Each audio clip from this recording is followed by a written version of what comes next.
Welcome back to Muddy Math, where we take middle school math concepts that are a little muddy and clear them up. Today is day 12 of the 28-day journey to Phi. We are looking at struggle. How can you look at struggle as a celebration? Struggle equals learn. So how can you identify the moments on this journey so far that have put you in the face of struggle?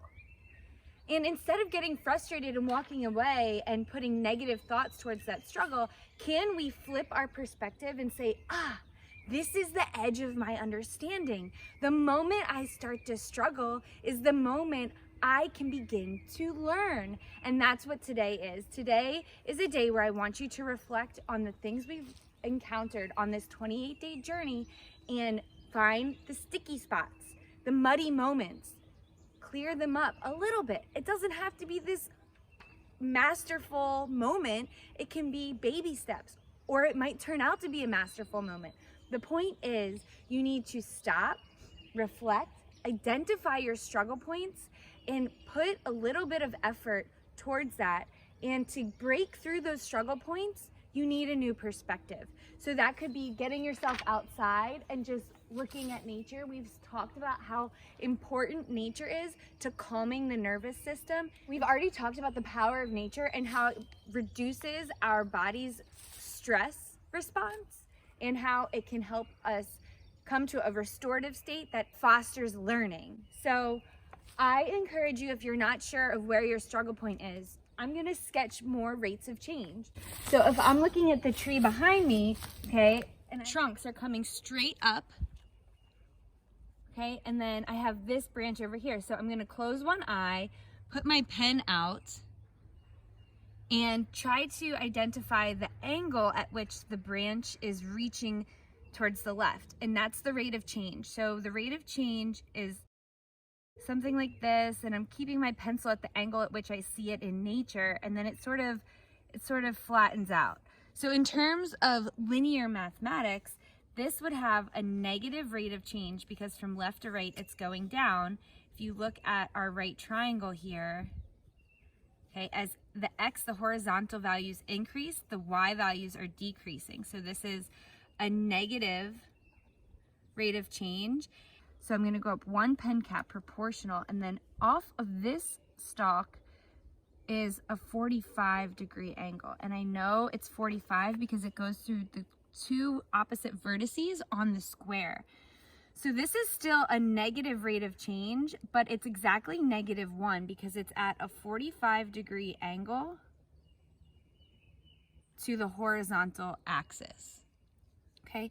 So if this one is more shallow than -1, then it's a value less than -1. And what I can do is actually count the squares on my paper to see what the rate of change actually is. So if it's increasing 1, 2, 3, 4, 5, 6, 7, 8, 9 in the x, okay, I'm going to be dividing by the change in the x values. And then 1, down 1, 2, 3, 4, 5, 6, and down 6. I already know that it's negative. So it's -6/9 is the rate of change, which is the same as -2/3. If I can find a branch that's horizontal, right over on this side of the branch, okay, it starts to flatten out. And let's just say it gets completely flat.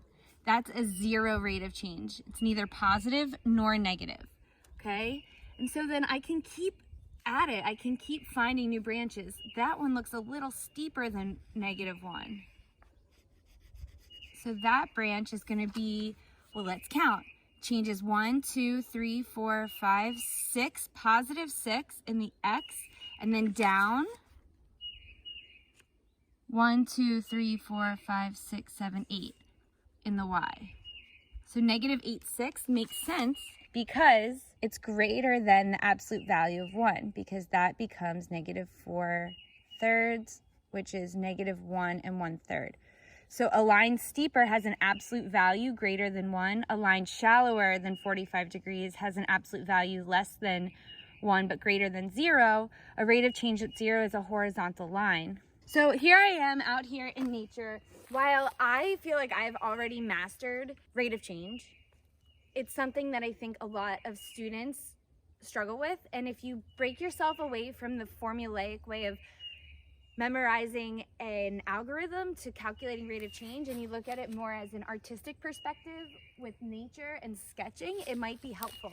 This is just an example of looking at a concept that is traditionally mathematical and following an algorithm and switching your perspective in that moment of struggle and saying, well, how can I look at it as an artist, as a sketch artist, as a naturalist, as a environmental scientist, you know?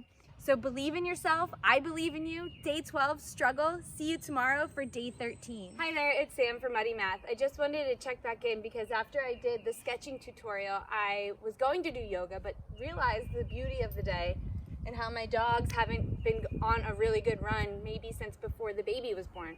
So I went for my first run in a very, very long time, but I did a jog warm-up and then I did a 100-meter sprint or 100-yard sprint there and back. But let me tell you, at the end of that first 100-yard sprint, my heart was racing. I had a side cramp, my arms were tense, my legs were hurting already.